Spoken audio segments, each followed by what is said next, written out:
And a very good evening to you, and welcome to Politics 101 on a Wednesday evening. Is it Wednesday? Yes, it's Wednesday. It's Wednesday. Good evening to you, and welcome. Welcome to this evening's edition of Politics 101. Please share the link. Let everyone know that we're on. We're on. We continue our conversation this evening. Masa Day must done. Masa Day must done. Today is Labor Day. Today is Labor Day, Workers' Day, not Masa Day. Masa Day must done. That's our message today. So please share the link. Please share the link and let everybody know. Everybody know that we are on. We're on. It's Wednesday evening. Politics 101. Share the link. We are going to get started in a couple of minutes. So please group up, as we used to say in the old days, and be ready for us this evening. Masa Day must done. Masa Day must done. Masa Day must done.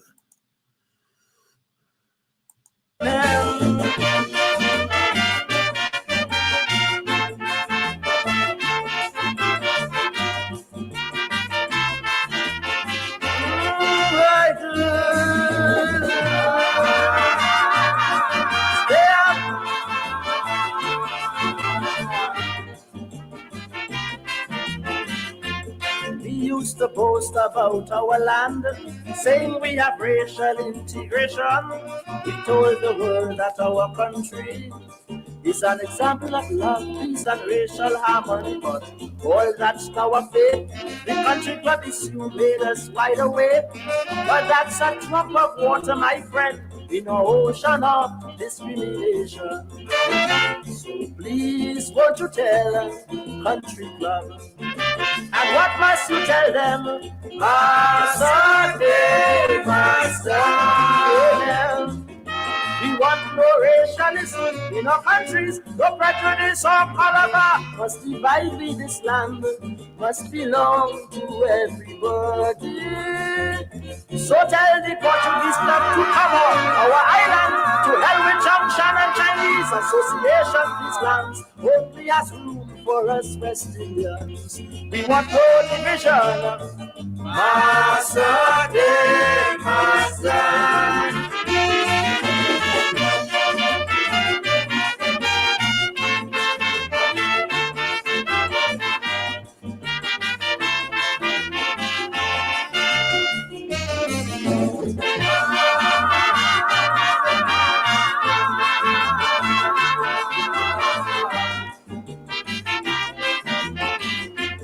Country club is joke, there are many more.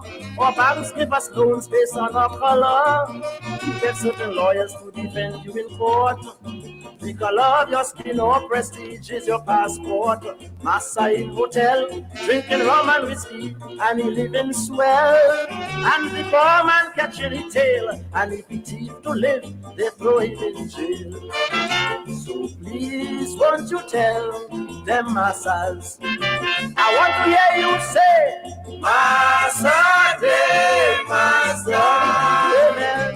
Too much nepotism going on in these islands. Carnival and Christmas, reminding all them Syrian, and they won't spend a penny to help ISO and Steel Band. Won't you tell the Ministry of Education, stop lining up our children in hot sun, giving flag to some Englishman or Canadian. I am making fun.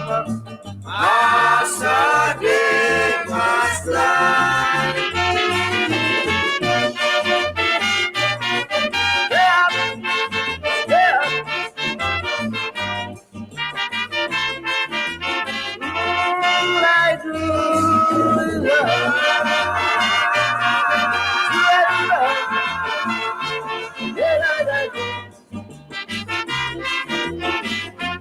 Let's face the facts, brother, look around. Some youths have jobs, others have none. To get a job, poor girls have to sin. While in most stores and banks you see one race and same skin. Rich men getting away with cockfight churches, gambling on harvest day, and police in your tail whole day if you only play wappy and wee. So tell the police that's discrimination. And what is my message? Masa de Masa. Amen. Mister, don't you call yourself no white man or no Syrian. You're not a Chinese, Englishman or no German. Everyone living in these lands are all West Indians. In all them big shot hotels like in Hilton, there is the price of drinks to keep out the black man. But people still buy them folks and bring in the rum. We are making fun. Masa de Masa.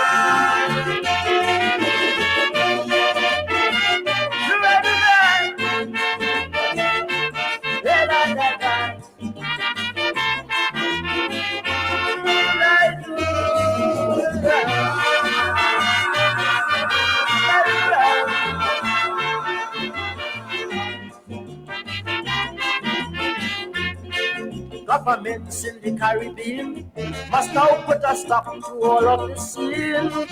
It is time to stop Masa. Everyone must be free to live and enjoy rights here. No more exploitation. Have respect for labor unions. Pay good wages and benefits. It's time that Masa should take his exit. So please, won't you tell the authorities? I want to hear you say, Smiley, must now put a stop to all of this sin. It is time to stop Masa. Everyone must be free to live and enjoy rights here. No more exploitation. Have respect for labor unions. Pay good wages and benefits. It's time that Masa should take his exit. So please, won't you tell the authorities? I want to hear you say, Smiley, Masa de Masa. amen. And tell newspaper no German, everyone living in these lands are all West Indians. In all them big shot hotels like in Hilton, there is the price of drinks to keep out the black man. But people still buy them folks and bring in the rum. We are making fun. Masa de Masa.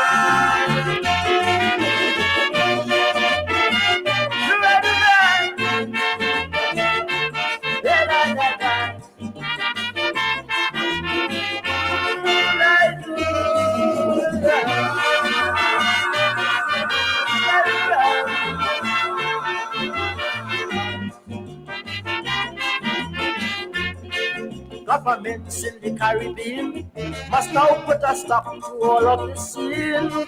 It is time to stop Masa. Everyone must be free to live and enjoy rights here. No more exploitation. Have respect for labor unions. Pay good wages and benefits. It's time that Masa should take his exit. So please, won't you tell the authorities? I want to hear you say, Smiley, Masa de Masa. amen. And tell newspapers all over the Caribbean to print comics like Mandrake and Tarzan, because they degrading the dignity of the black man. And we in the Caribbean have got to know that we are colonial leaders must follow with revolutionary thinking is to really grow. Let us stay up, son. Masa de Masa.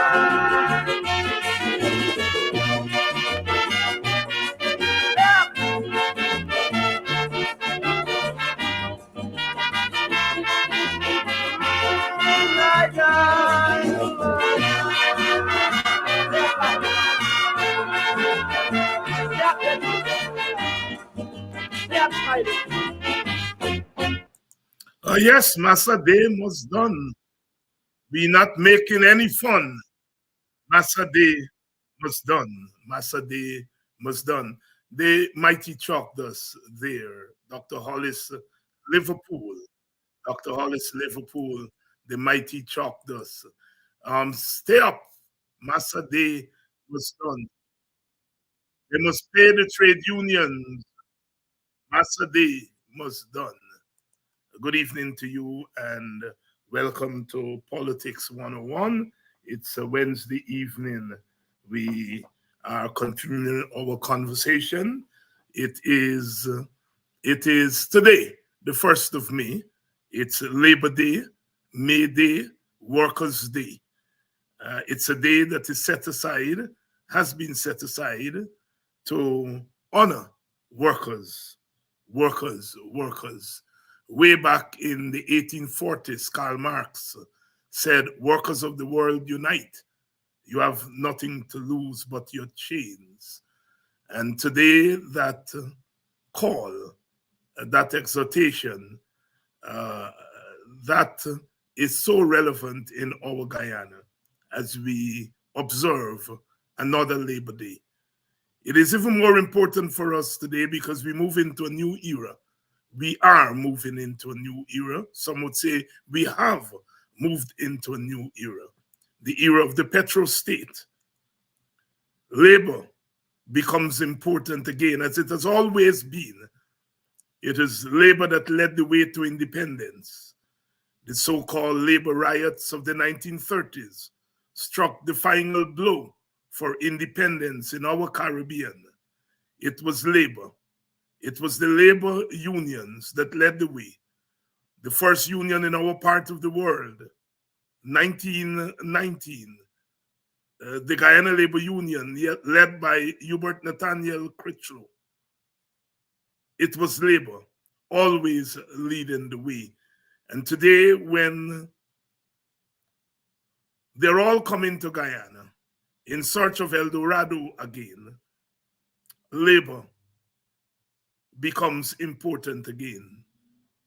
And we're asking the question, what are we doing to ensure that the price of labor, the value of labor, the labor power that we have, what are we doing to ensure that it gets the value? There are many ways of transferring our wealth into the hands of our people. And one of the first ways to do that is through their labor. Every day, our people get up and they go out and sell their labor. Public servants sell their labor to the government. Others sell their labor to the private sector. We go out every day and we sell our labor. And we expect that that labor should be properly compensated. It is our route to wealth. And if workers in Guyana are poor, it is because they have not been paid a living wage. A living wage. On this day, this Labor Day, we continue to call for a living wage for our workers. It was good to see workers marching through the streets of Georgetown today, signaling to the authorities that the working people have not given up. The working people are on the move. They're on the move. They're on the move. And so here in Politics 101, we say Masa Day must done. Masa Day must done. Pay our workers a living wage. You see, we talk today so that tomorrow we stop talking. You know, some of you make the criticism of us. Too much of talking. But we talk today so that tomorrow we will stop talking. Last evening, I shared with you some concerns of some of our supporters who took umbrage to the fact that I called the vice president Mr. Jack Deal. Of course, I'm a keen student of the folk, including folk language. And I know that there is a difference between the Mr. and Mr. But that aside, the fact that many of you do not want us to even refer to them in polite ways reflects how much you have become alienated from them, how much you feel down-pressed by them, disrespected by them. And it is that you are expressing when you ask somebody like myself not to refer to them as Mr., not to refer to Jack Dio as Mr. Jack Dio. The PPP has pushed our people to the edge, and it continues to do so. And it continues to be in willful denial because it believes that our people do not have agency. They do not have human agency. There was once a time when the slave masters felt so, the Masas. They felt that the enslaved people had no agency, that they loved being enslaved, and they were to get a rude awakening. And today, the present Masas feel that they have Black people mostly, but working people also. But they feel that they have Black people mostly in their place, and that they are not going to push back. They are not going to push back. They boast that they will get a 2/3 majority at the next election, which means that they will win half of African votes. If you are thinking that way, you obviously must know that you have not earned African votes.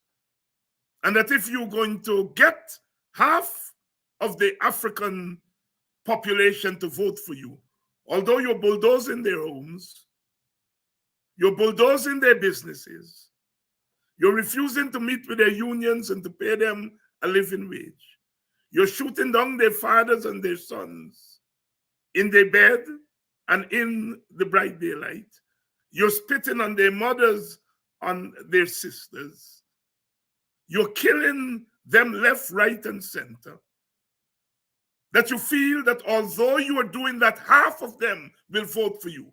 You obviously must think that they're jackasses. Because you know what you're doing. You know what you're doing to them. And you're saying that despite what I'm doing to you, I know that you are going to vote for me. They're then saying that we are jackasses. We are jackasses. That's what they're saying. And in saying that we are jackasses, from a racial standpoint, they're saying that we are less than humans. We are less than humans. We've got to talk today so that tomorrow we stop talking. We talk today so that tomorrow we stop talking. And I'm telling you, one or two of the brothers said that I shouldn't even play what Jack Dio said. I play what Jack Dio said to rebut him. Don't play somebody said. I know sometimes our people say things that they don't necessarily mean, that I'm promoting Jack Dio. I'm promoting Jack Dio. I'm bringing Jack Dio here, and I'm using his own words to show our people where we stand with them and what they think about us. And so we talk today so that tomorrow we won't have to talk anymore. We talk today so that tomorrow we won't have to talk anymore. African people, opposition supporters, working people, you all have got to start taking a stand. You all have got to start taking a stand. Some of us, some of you, have already taken a stand. Others are sitting on the fence. We've got to take a stand. At some point, we are human beings. If someone a month ago had said that students at US Ivy League universities were going to come onto the streets, leave their classrooms, and give solidarity to the Palestinians, we would have told them no. We would have said no, it wouldn't happen. Human beings act when the spirit moves in them. All that we can do is to open up spaces, open up the playing field, but people will make their decisions. The students in the United States of America at more than 30 Ivy League universities are taking a stand when we didn't think that they would. When we didn't think that they would. And I am confident that the people in Guyana, African people, opposition supporters, working people in general, will stand up and take a stand shortly. Shortly. We have reached the end, almost there, almost there. So Mr. Jagdio says, Mr. Jagdio, the mister, he said that the PNC did nothing for Black people, that they pushed Black people into the public service, and pauperized them, to use the words of the goodly gentleman, that they put them in the public service to pauperize them. So being in the public service, according to Jack Dew, is synonymous with being a pauper. Synonymous with being a pauper. That is what Jack Dew is saying. Now let's examine that. Let's examine it. Let's examine it. First of all, let's hear him in his own words, so nobody will say that we are lying on the mister.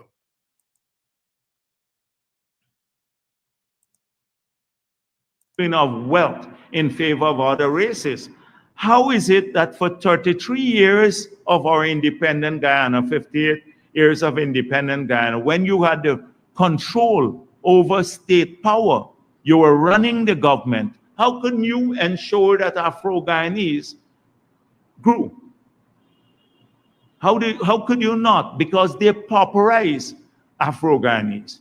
They pauperize Afro-Guyanese by making sure they were mainly in the public sector. If you look at 1990 and 1992, the average salary in the public sector was $25 US by pauperizing a large amount of Afro-Guyanese when they were in office. They didn't help much in the period in 2015 too. Jack Dew. Yes. So you heard the man there. The PNC did nothing for Black people. They put them in the public service. They pauperized them. All right. So it's nonsense that the PNC did nothing for Black people. We're not even going to dignify that with any kind of response. But I'm going to say this. This man is sitting there and saying, how come when you had power, you did nothing for Afro-Guyanese? Had the government come out and say, we are doing this for Afro-Guyanese, the PPP would have slaughtered them politically. They would charge them with racism. And so the PNC obviously could not say, we are doing this for Afro-Guyanese. But here is that man hypocritically sitting there and saying that why you didn't do for Afro-Guyanese? Why you didn't do for Afro-Guyanese? Had they done for Afro-Guyanese, they would have called them racist. But I'm going to take this conversation to another level. What he's doing there is that he's justifying what his government is doing for Indo-Guyanese. No, I know that the PPP is doing things for Indo-Guyanese. Let's don't fool ourselves. I hear sometimes PNC people make it out as though the PPP does nothing for Indian Guyanese. It's not true. The PPP does a lot for Indian Guyanese.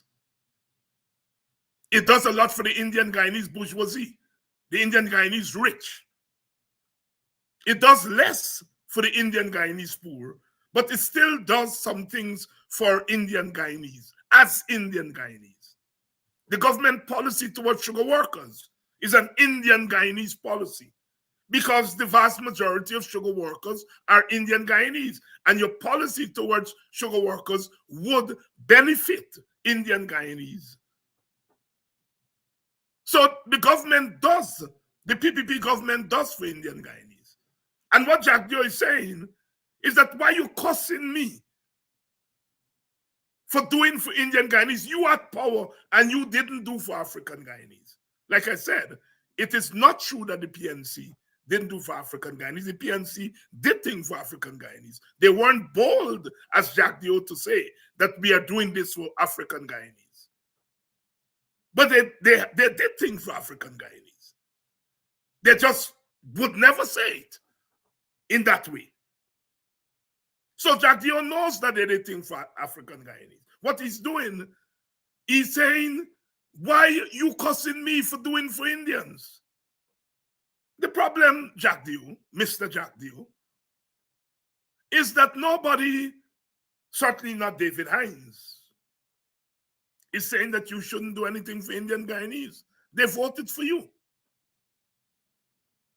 And you have to do something for them. What we are saying is, in the process of doing something for Indian Guyanese, do not discriminate against other groups. There are things that are particular to the Indian Guyanese community. As Jack Dio said earlier, unabashedly, he wants Indian Guyanese to get rich. So when our people come to us, we do things to get them rich. Nothing is wrong with that. But it's when the price for trying to get Indian Guyanese rich is to keep African Guyanese and Amerindians poor, that's where the problem is. So that narrative by Jack Dio, that the PNC coalition did nothing for Black people, he knows better. He knows that they did things for Black people. But he knows that they weren't bold enough to say, we are doing this for Black people as Black people. He knows that. And that is what he's playing on. But he's also using that argument to justify the government, what it is doing for Indian Guyanese. And as I said, what the government is doing for Indian Guyanese is legitimate. Indian Guyanese voted for them. But in the process of doing for your constituency, you must not be seen to be discriminating against other constituencies. That is the problem we have in Guyana. And I'm saying, as I'm saying here tonight, the PPP does things for Indian Guyanese. Don't let people tell you nonsense. They do a lot for the Indian Guyanese rich. They turn a lot of not rich Indians into rich people. They give them contracts so that they can get rich. Don't walk around the place saying, oh, they don't do nothing for Indian Guyanese. Indian Guyanese are suffering, but that doesn't mean that the government is not doing anything for them. The Indian Guyanese poor is getting less than the Indian Guyanese rich. But the government is ensured that the Indian Guyanese poor is treated better than the African poor and the Amerindian poor. That is the issue here. And that's what Jack Dio doesn't want us to talk about. And we have to change our narrative because we hear the narrative from the other side. And we must not be afraid to talk about Black people and their suffering, their particular suffering. The PPP and on the Indian Guyanese never let the coalition get away with closing down those estates and firing those workers, as they put it. The workers weren't fired. They said it's 7,000. Winston Jordan said it's 4,000. But they never let the government get away with that, because they see it as discrimination against Indians. And they have corrected that since they got to power. They gave the sugar workers, on top of their severance, they gave them $250,000. They opened a training school on the quarantine to train sugar workers to transition into the new oil economy. They meet with GAU. Right now, the sugar workers at Rosal are on strike. I bet you bottom dollar. I bet you bottom dollar. In the next 3 or 4 days, their matter will be settled. They're saying that the government promised them 1 week pay once the crop is over. And sorry, the Gaisuko promised them 1 week pay when the crop is over and they haven't paid them, and they're out there picketing in Rosal. And I bet my bottom dollar that within the week, their matter will be resolved. Teachers say that we have not had any collective bargaining. We go back to 2019, the government fighting them. They had to go on strike. When the court ruled, the government is appealing the court's decision. Different attitudes to different category of workers. So I'll just stop that nonsense.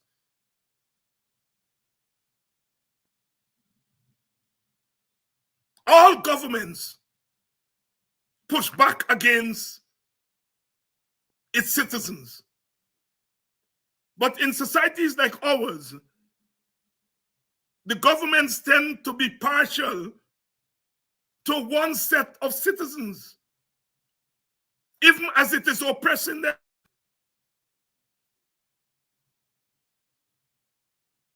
The way they treat GAU and the way they treat the PSU and the GTU shows very clearly that the African poor and the Indian poor are not treated with the same value system.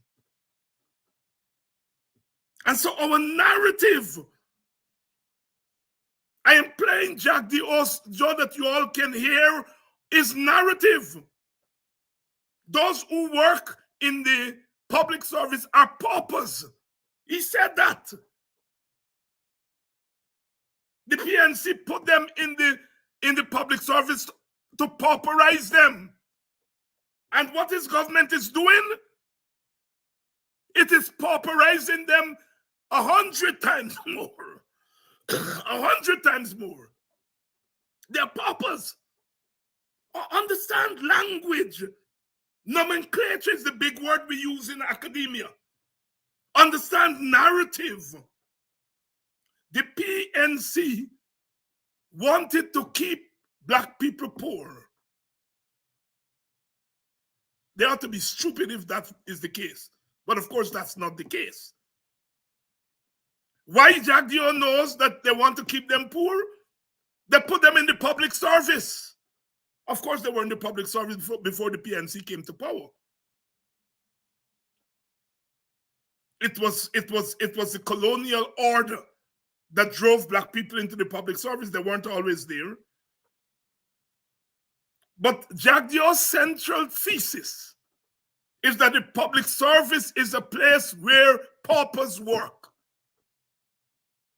And if that is your worldview, if that is how you think of the public servants, then the policies of your government will reflect the way you think. Treat them as paupers. You're in the public service because it's your fault and your party fault. They put you there. I have no responsibility to get you out of there. You are paupers. You are condemned to pauperism. That is what Jack Dio says there. So my brothers, I play Jack Dio, not to promote Jack Dio. I play Jack Dio so that I can expose Jack Dio. There's what you call the text, which is what he says, and the subtext, which is what I am giving you all here. Black people, public servants, are paupers.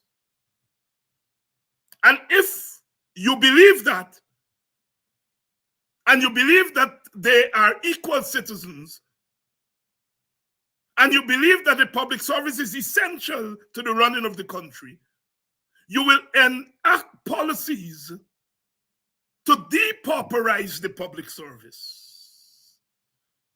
But if you believe the people in the public service are not real human beings, and that the public service is a humbug, then you implement policies to keep them just where they are.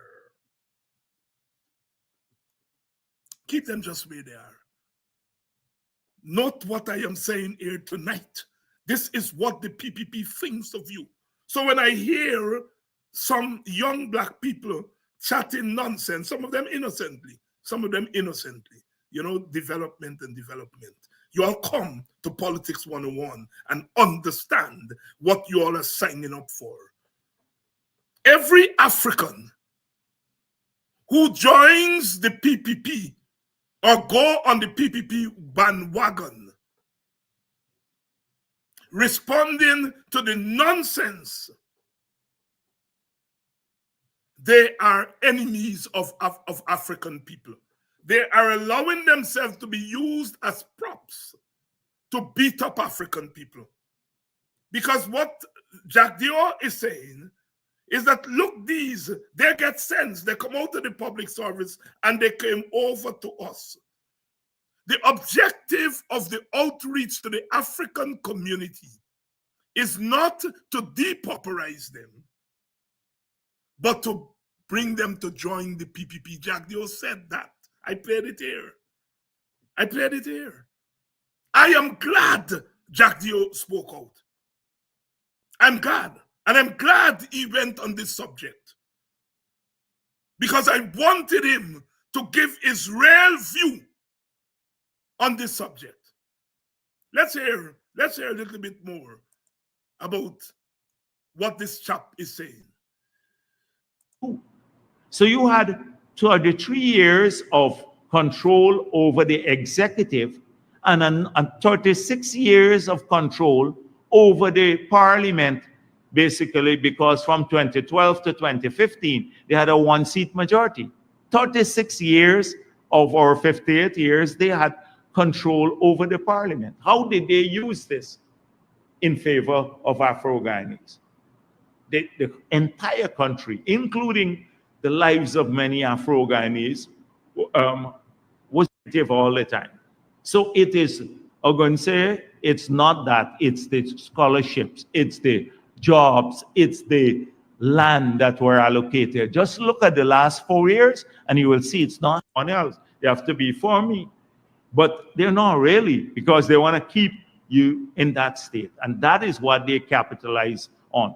People like Burke and the bench cup, they make money, I believe, on the side. Now, if people feel there is no cause to fight for, why would they give them any money, donations? And Burke is a criminal. He extorts everyone.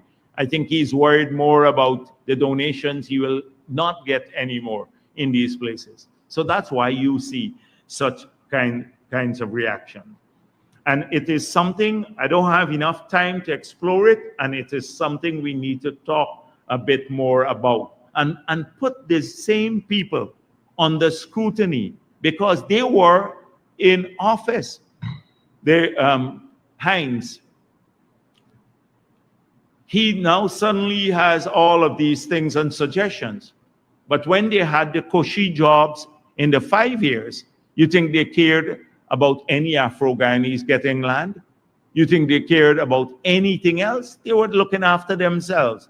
You think Nigel Hughes cared anything? Cathy Hughes was busy getting contract in her ministry for herself, for her own.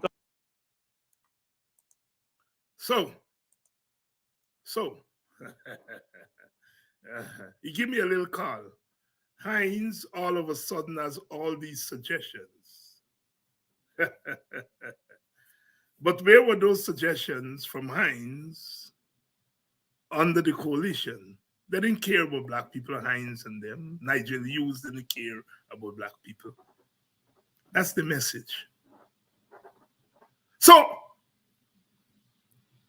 when Heinz licking down and kicking up, all that Heinz and them can do is protest and the victimhood and so on. They have no real suggestions to make. All they want to do is the government this and the government that. All they want to do is the government this and the government that. Office. They, Heinz, he now suddenly has all of these things and suggestions. But when they had the cushy jobs in the 5 years, you think they cared about any Afro-Guyanese getting land? You think they cared about...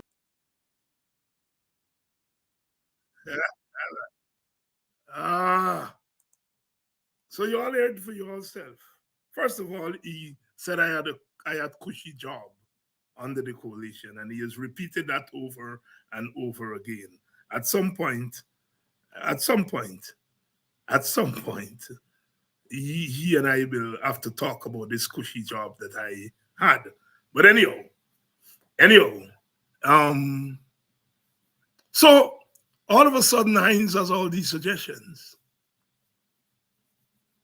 You see, when Heinz licking down and protesting and so on, they say, these people have no suggestions, they have no policy. They all they want to do is to tear down.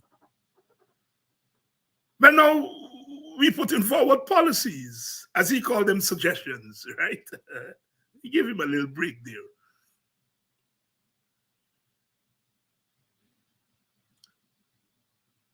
We are putting forward suggestions, and it's the wrong thing we're doing. We should not put forward suggestions about what to do in our country because we didn't put forward these suggestions when the coalition was in power. Well, first of all, I'm very glad you realize that I am putting forward proposals and suggestions in addition to protest. I'm glad it comes from him.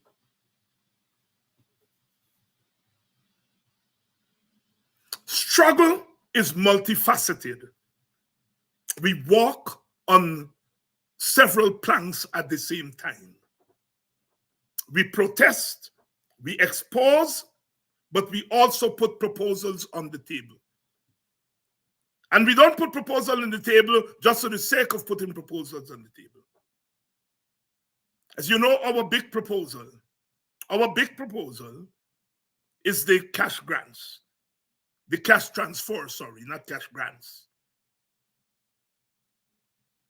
And we're saying take 10% of the oil revenues each year, calculate it. If you get 300 million US dollars, if you get 600 million US dollars a year, take 10% of that, that's 60 million US dollars. Divide that among the 220 households and give each of them that. And we don't want the president to walk around the place and sharing it out. We want you to take a bill to Parliament. Call it the Clive Thomas bill. Call it the Clive Thomas bill. Take a Clive Thomas bill to Parliament.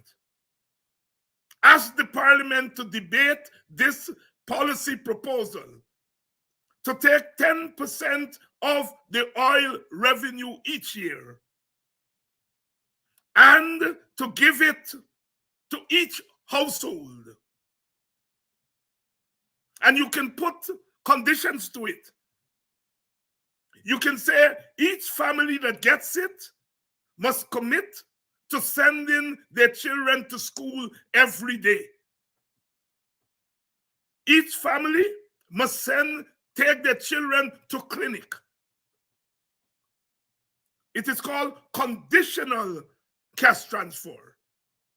So that you are putting revenue in people's hands, poor people for the most part, because the majority of people are poor.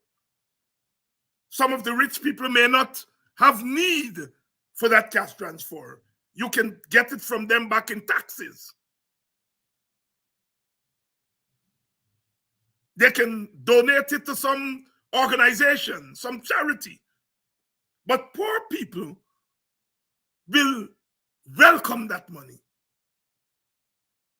There's always the bottom house to do. There is always the roof to do. There is always the small business to expand. There is always the vehicle that you can invest in so that your children, you can now drive your children to school rather than pay a lot of money on transport. There's always something to do. And you can make it conditional. Because wherever that policy has been tried and they've made school attendance conditional, school attendance increase by at least 30 to 40%. In Guyana, what is our dropout rate? We have a high dropout rate in school. So you're tying the cash transfer to school attendance. So you're not giving away handouts. You're giving people their own money to do what they feel like doing with it. But you're also tying it to increase school attendance and increase clinic attendance so that the health of our children will be improved. That lady who has to keep her child out of school because that child has to distribute newspapers and is either going to school late or don't go to school, when she gets that cash transfer, she can now take her child off the street. And she can employ adults to do what that child is doing and improve our newspaper or newspaper circulation business, or newspaper vending business, sorry. But our child will now be in school, not distributing papers. Because that revenue that the child was bringing in from distributing newspapers at 9, 10 o'clock during the day, rather than being in school, she now has the cash transfer. So, Mr. Jagdio, Mr., you the Mr. Yes, I am about proposals and policy. I am about that. And whether you like it or not, we are going to continue to do that. First of all, we have the capacity to come up with policies and proposals. And you can take it. If you so love Black people, if you so love poor people, take it and run with it. You don't have to wait until we get into office. It can be done now. You say we want to keep Black people poor. Well, Heinz is saying tonight, I want Black people to get rich. And one of the ways they can get rich is to share 10% of that blasted money that you're all taking it and giving it to your friends and your cohorts in contract. Give poor people, Black people, brown people, give them some contract with that cash transfer. That's their contract.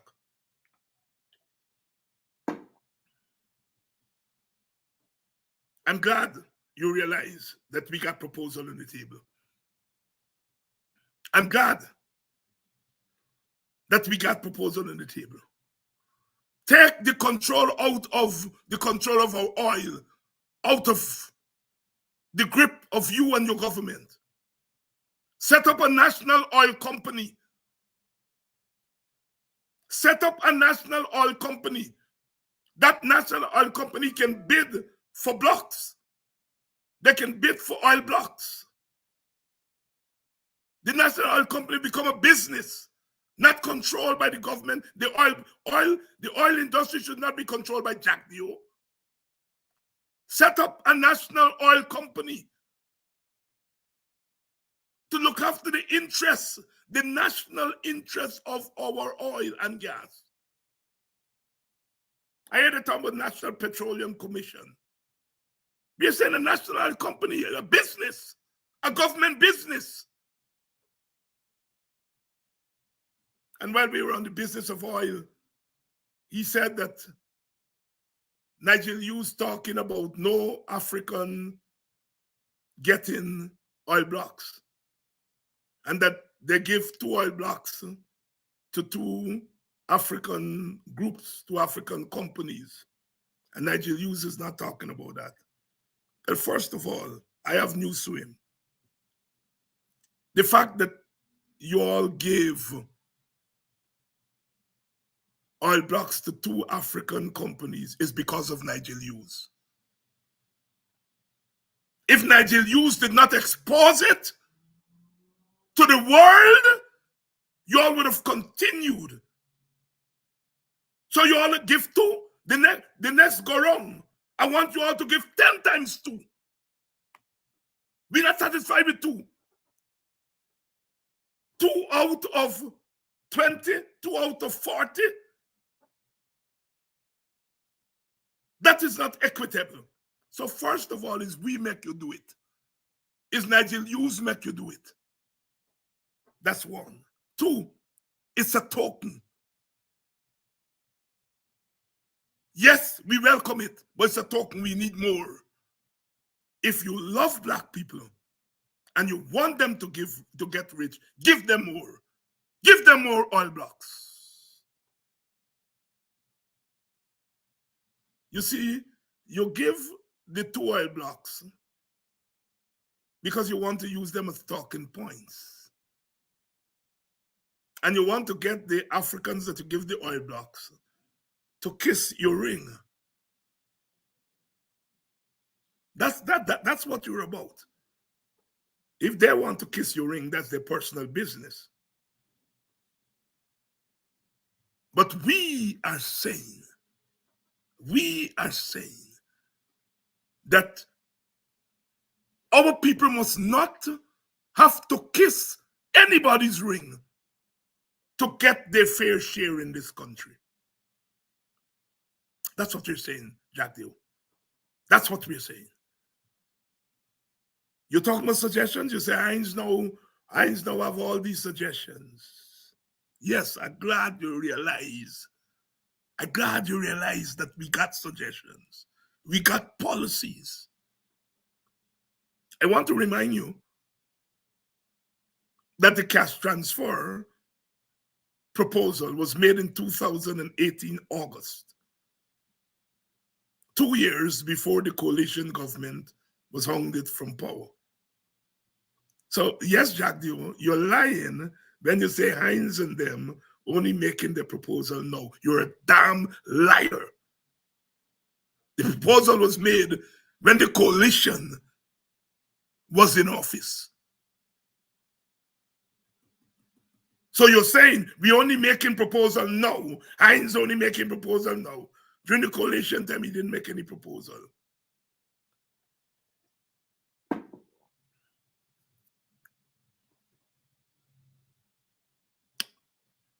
They're liars, but they have a motive. They're building up a narrative. It's a narrative. It's an anti-Black narrative. It's a new narrative in which they're saying the condition that Black people are in, they can no longer deny that Black people are badly off. But the new narrative is that they're badly off because of choices they make at the personal, the family, and the community level, and choices made by their party. That's the narrative. And we are saying they're where they are because of structural developments in our society that having been chased off their lands, not given license to enter commerce, they then, as human beings are wont to do, they move to where there were opportunities. The movement to the public service was not the PNC doing. That was long before the PNC. The movement for the public service was as a result of discriminatory practices on the part of the colonial government. And guess what, Mr. Jagdeo? Mr. Jagdeo, you have done nothing to turn back those colonial policies. In fact, you are saying that those colonial policies are not really the fault of the colonials, it's the fault of Black people themselves. Rafidev likes to quote a lady who come and study Guyana, and she said something to the effect that Black people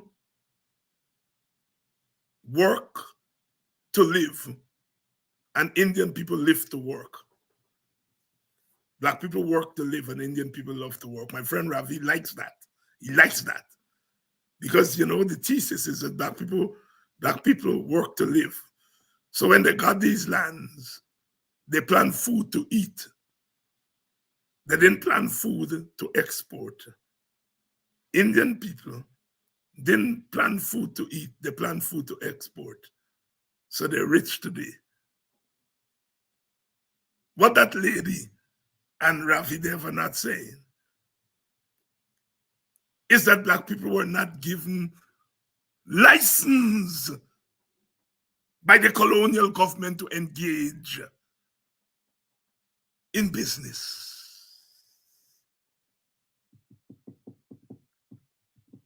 And so their drift into the public service was a matter of survival. They didn't choose that. Their first choice was their village economy. That is why they bought the land. And they set up the village and they give house lots at the front and farmlands at the back.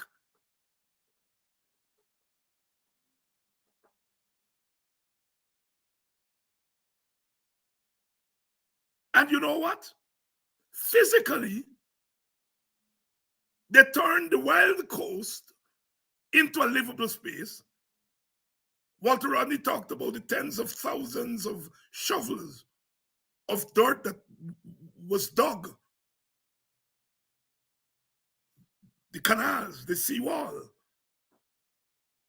They irrigate the place. They keep the sea out.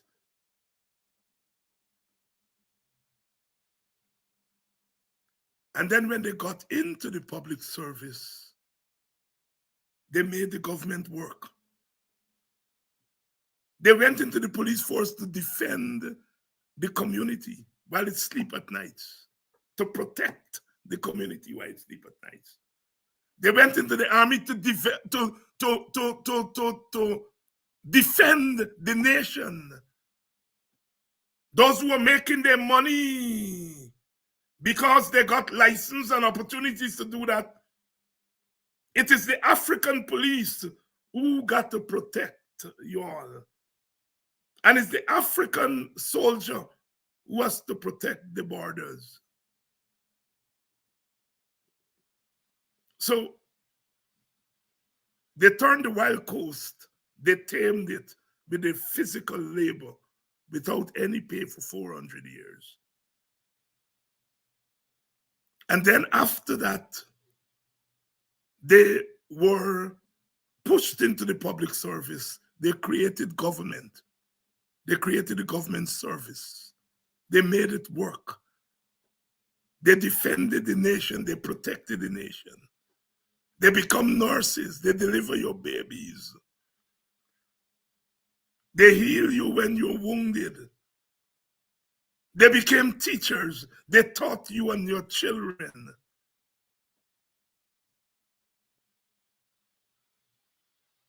And yet, when they ask for their grandmother's back pay, you tell them, oh, you got to get back pay for indentureship too. I am saying all of these things to you all Black people to strengthen you all.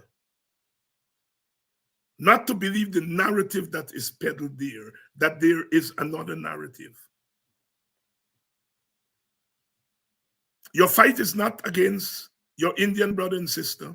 Whatever your Indian brother and sister is getting from this government, I am certain they deserve it. And the fight is not to stop the government from giving Indians. The fight is to get the government to give as much to Africans and Amerindians.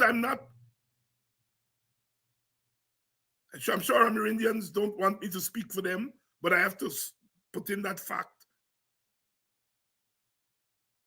That it is not, nobody's saying the government shouldn't give to Indian people. But you must give equally to the other ethnic groups in the society. And if you feel that Black people are working in a pauperized sector, then implement policies to encourage them to go into other sectors where they can get rich. Give them lorries. Y'all call them Cantano. And give them license to engage in the sand business and the brick business. You love them? You love them? All right. Heinz coming up. I'll give you another proposal, Jack Dio. Going to his Black community and run something, as the Trinidadians would say, run something. And give 10 lorries. Make it easy then for 10 people in each Black community to be able to invest in a canter or two, and then give them license to engage in the quarry business. 10 per Black communities, Jack Dio. You love Black people. David Hines helping you to show your love for them. They have to qualify, of course. But make it easy for 10 people from each Black community to have access to lorry and canter, wherever it is they need, and then give them the license for the quarrying business.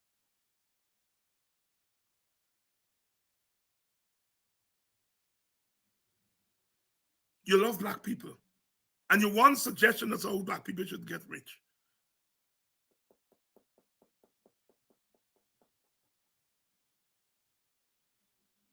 The PNC want to pauperize black people. The PNC can speak for itself. The PNC made a lot of mistakes. The PNC made a lot of mistakes with black people.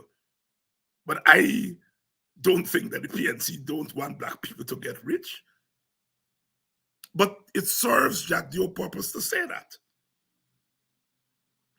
Because he then wants the PNC to say, I did this to black people.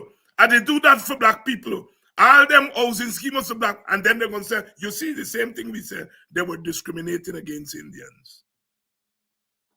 And then if the PNC remains silent and don't say anything, then he will say, well, it's not we fault. We doing for Indians because they vote for we, and we in government, and we got to help them. They try to ram you in. These people are in the business of changing the narrative of Guyana to justify the oppression and discrimination of Africans, of other minority ethnic groups such as Amerindians, and of the working poor. Each of those groups, the working poor, the Amerindians, the Africans, each of them experience the oppression differently because they come out of different histories. And sometimes there's an intersection of the oppression of Africans, of poor people of all races, of Amerindians. There's an intersection. There's some things that they experience collectively. But because of where they're located in the economy, when you deny teachers a living wage, when you refuse to meet with their union, when you appeal the court's decision, and what means you're beating up on teachers, and 75% and more of the teachers are African, the beating up is going to have a more devastating effect in the black community than it will have in the Indian community and the Amerindian. They're Indian teachers. Their Amerindian teachers is going to affect them at the personal level, at the individual level, because they're not carrying home the wages to their family. So at the individual level, Indian teachers are affected. Amerindian teachers are affected. Portuguese teachers are affected. At the individual level. But when 75% and more of the teachers are African, and you don't give them a living wage, it has an effect on the community, the African community. It has the individual effect, just like the individual Amerindian teacher, the individual East Indian teacher. But because so many Africans are in the teaching profession, the effect is not just individual, it's community and it's race. It has an effect on the group as a community, as a race. And that is what I mean when I say the things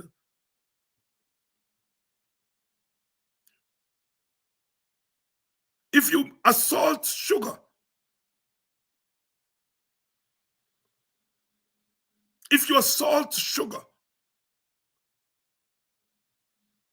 it will have an effect on individual African sugar workers. And they are African sugar workers. They are a minority. And so individually, if you assault the sugar, it will have an effect on them.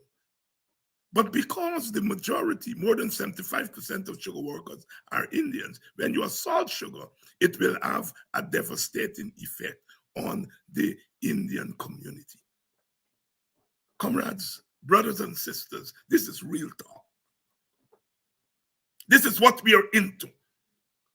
And we want to empower you so that you understand why you're fighting, what you're fighting for. Because we fight today so that tomorrow we fight no more. And tomorrow will come. Maybe stormy tonight. Stormy tonight. But joy cometh in the morning. Joy cometh not by sitting and waiting for the morning to come.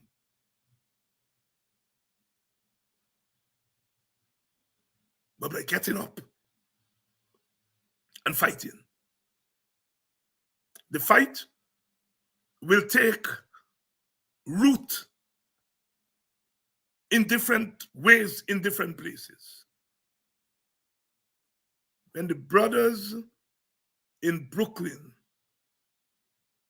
decide that they are going to rebuke those black people in Brooklyn who behaved in an insensitive way by inviting into their midst or allowing themselves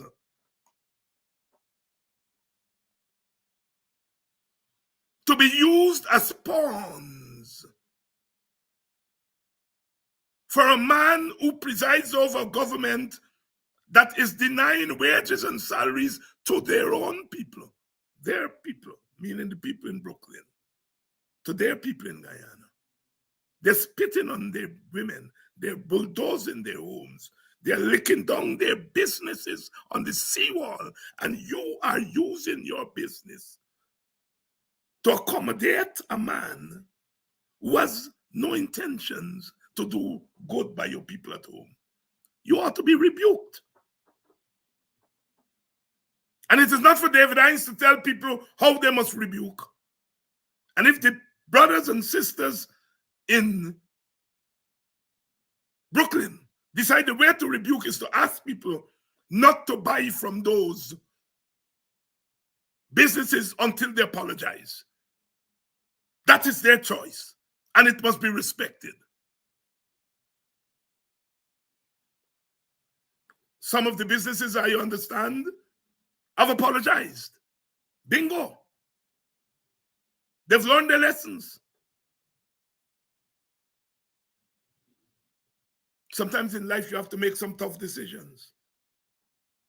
That is why I think our young brother, Jermaine Figueroa, who I love, I met him a couple of times, a good young man, but sometimes you have to understand there's some issues you don't need to touch, let other people touch it. People who are more capable of understanding the dynamics of what they're dealing with, let them touch it.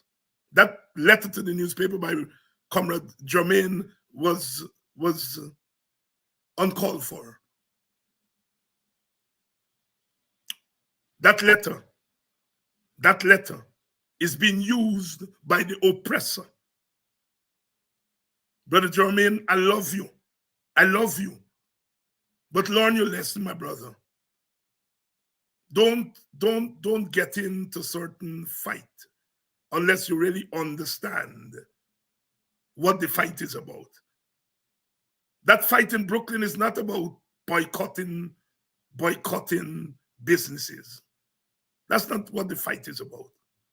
The fight in Brooklyn is about our people, black people, allowing themselves to be used as whips to whip their own people. That's what the fight is, Jermaine. The boycott thing is not the issue. The boycott thing is a consequence of the issue, not the cause of the issue, not the essence of the issue. The cause and the essence of the issue is about this wicked policy of the PPP to go into black communities and to raid us. Because you see, they learn from the slave era. They learn that you can go into communities and raid people. That's why I call them slave catchers and slave raiders. That's what they're doing. They're not about recruiting black people to their philosophy.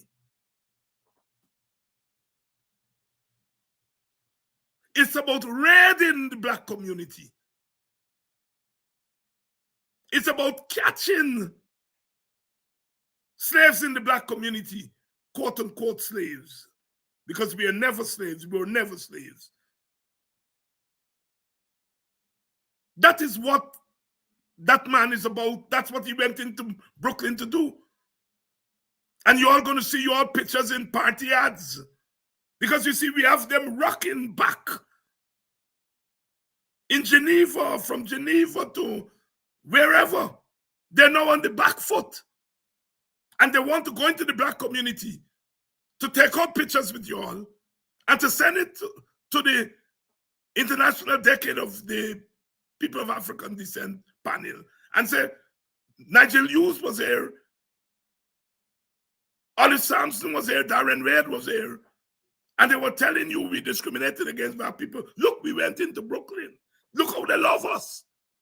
Black people, know thyself. We talk today so that we don't have to talk tomorrow. We rebuke our errant sisters and brothers in Brooklyn so that we don't have to rebuke them tomorrow. We rebuke them today so that they don't repeat. Some of them innocently, some of them not so innocently. It was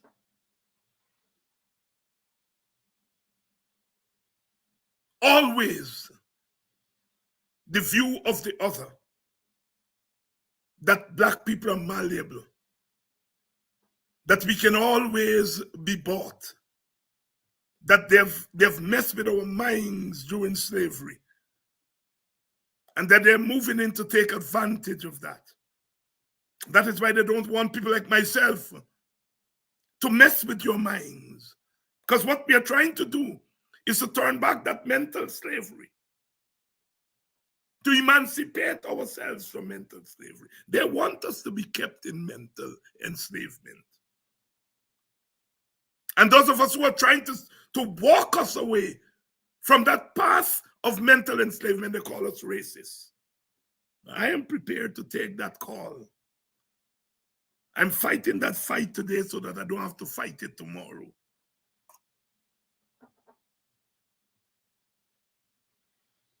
It was Frederick Douglass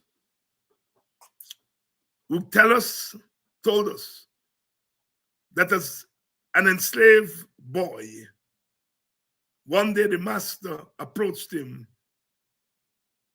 to beat him. And as he raised his hand with a whip to lash Frederick Douglass retaliated. As we say, square up. And the master's whip was left suspended in mid-air because he never expected a so-called slave to fight back. He was left paralyzed. And thus was born the thesis. It is not always the use of force or the use of protest. Sometimes the threat of force and the threat of the use of protest is enough to do the job. People in the black community must understand they have a right to join whichever party they want to join. They have a right to invite any party into their community, and any party got the right to go into the community. But black people must understand that if you, in pursuit of some individualistic ambition, decide that you are going to invite the slave raider and the slave catcher into the community, that there will be consequences. Black people must begin to understand that. We got to move the struggle. And I am a person who is very careful. Sometimes I frustrate some of you because I'm very careful about how we move this struggle. And that is born out of experience. So I'm sometimes very careful about what we say and how we say, always keeping our eyes on the prize, but never walking into the trap of the enemy. I know I frustrate some of y'all, but I'm saying tonight, and I want you all to hear me clearly, that Black people must understand that if you collude with the slave raider and the slave catcher, there will be consequences. And that's what the brothers are doing in Brooklyn. If Ali comes into any Black community to campaign and Black people go out to listen to him, that's fair game. If Ali comes into the community to lay out the PPP's policy and Black people choose to listen to him, that's fair game. No problem there. But if he comes in the community as a slave raider and a slave catcher, then, and people, first of all, he should not be welcomed. You can't stop him from physically be there, but he must be made to feel unwelcome. Can't stop him from going. As a little boy, when you see people behave, see them big people. When there's a mister who misbehaving anything and they pass them on the road, they must spit too. They turn their face for the next side too. And they must sing Panam. He is being rebuked by his community, made to feel unwelcome. And if Ali is going into our community to raid and to catch slaves, he must be made to feel unwelcome. Can't stop him from going physically, you can't. But he must be made to feel unwelcome.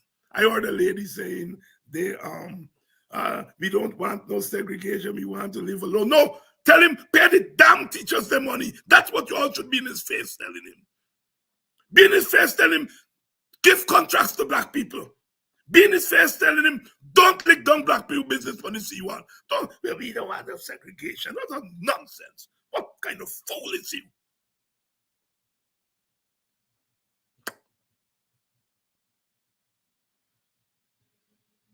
Black people must know, after Brooklyn, realize that if you move against the interests, the collective interests of the community, there will be consequences. And not even Jack Dio. And Ali should be able to save you. When Black people in Brooklyn decide they're not buying your party, they're not buying your cook-up, they're not buying your chow mein, let them come and save you. They get time to save you. We fight today in a certain way so that we don't have to fight tomorrow. So Jack Dio, I got your number. You are not going to define for Black people what we should be. One of the poetic voices of our Caribbean said, we are what we are. And that's the way it's going to be. You can't educate if you know equal opportunity. Talk about my freedom, my people's freedom. That's what we're talking about. That's what Brother Bob says. Words of wisdom. You are not going to define for Black people who we are. So you think that we are paupers because we are in the public service. And the public service is a pauper's ring, is a pauper's field.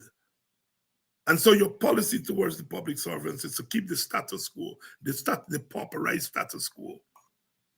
I got you. The Black people aren't paupers. Even if some of them decide to come and kiss your ring and say they're paupers, as a collective, we're not paupers. And so long as I have strength in my body, I'm going to talk back to you. I'm talking to my people, but in the process, I'm talking back to you. I'm talking back to you. And you all black people, know thyself. Know thyself. As I said, you can belong to whatever party you want to belong. But don't tell me the PNC didn't do this for you. And there's a reason to go and kiss Jack the O-ring. The PNC didn't do for you. They got other parties in the opposition that are prepared to do what the PNC don't want to do or can do.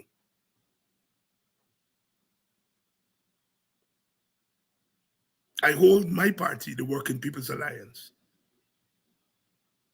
At this juncture in our history, we have decided that black people's back are against the wall and we are going to defend them as black people. We are a multiracial party in the sense that we believe in a multiracial solution. We believe that the ethnic groups should move together, all things being equal. We believe in a national government of all political parties representing all ethnic groups. We believe that the oil wealth should be distributed to all families regardless of race. We are a multi-ethnic party in terms of our outlook, our worldview, our politics. But we recognize that African people are being singled out for discrimination, disproportionate discrimination. And we have decided that we will use our party as a barricade between the oppressor, the discriminator, and the black community. And we are not talking water in our mouth. We are prepared to take the blows that come with that. Because we know who we are. And so, if you feel the PNC playing games with black people business as black people business, you all don't have to run and kiss Jack the O-ring. He's not going to do that for you. He doesn't have any interest in empowering black people, the empowerment of black people. According to the Jack the O thesis, would be beneficial to the PNC and other opposition groups, not to the PPP.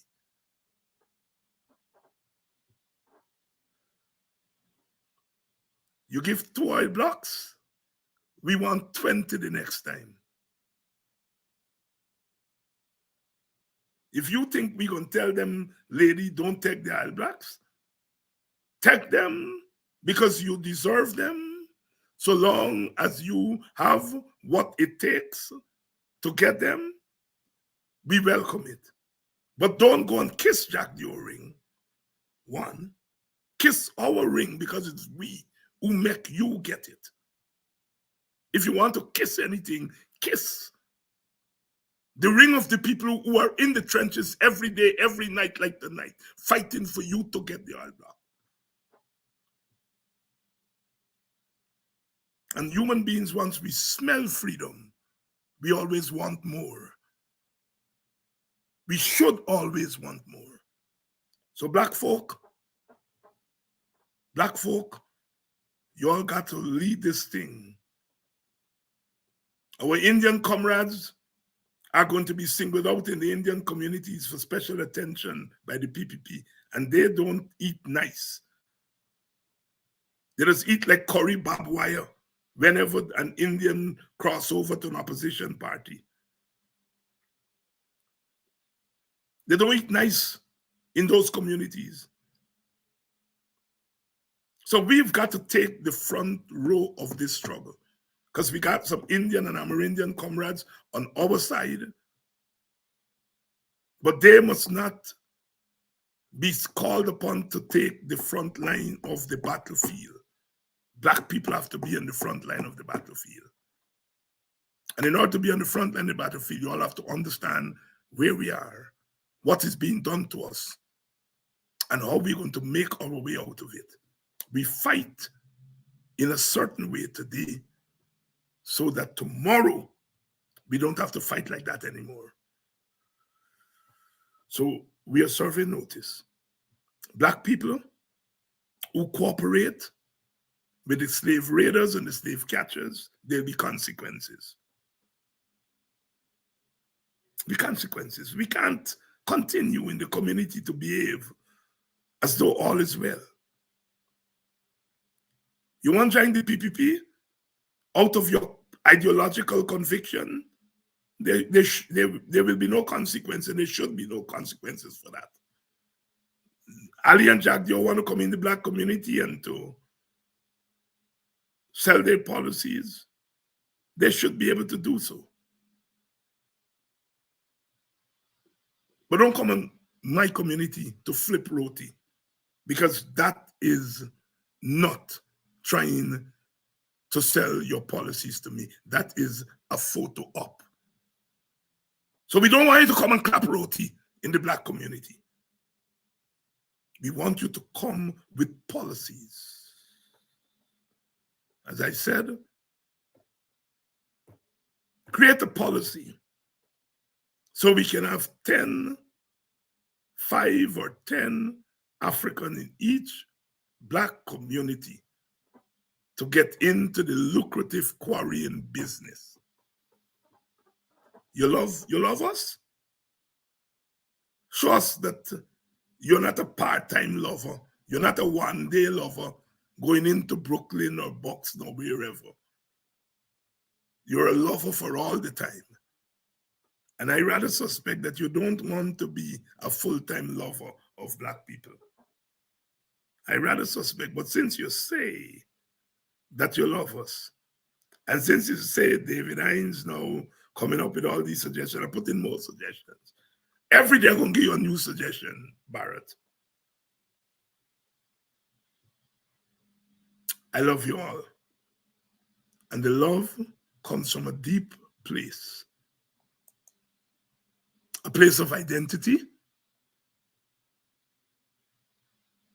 Because I identify with Africans, I identify with the poor. Identify with those who stand up against oppression, regardless of your race or your class. It's a revolutionary love that says that when your belly ought you, my belly ought me too. When you cry, I cry with you. Because when you're ready to wipe your tears and look the oppressor in the eye and go for the jugular, I will be there with you. Because I will not still my voice. I have too much to claim. This is Martin Carter. I will not still my voice. I have too much to claim. So if you see me marching in your ranks, know that I look for fire. Know that I do not sleep to dream, but I dream to change the world. Because I've learned from books, dear friends, of men who lived in a room without any light, hungering. Men who could not die since death was far too poor. So if you see me looking at your hands, or listening when you speak, or marching in your ranks, know that I do not sleep to dream, but I dream to change the world, always, always for the better. I see you all tomorrow night.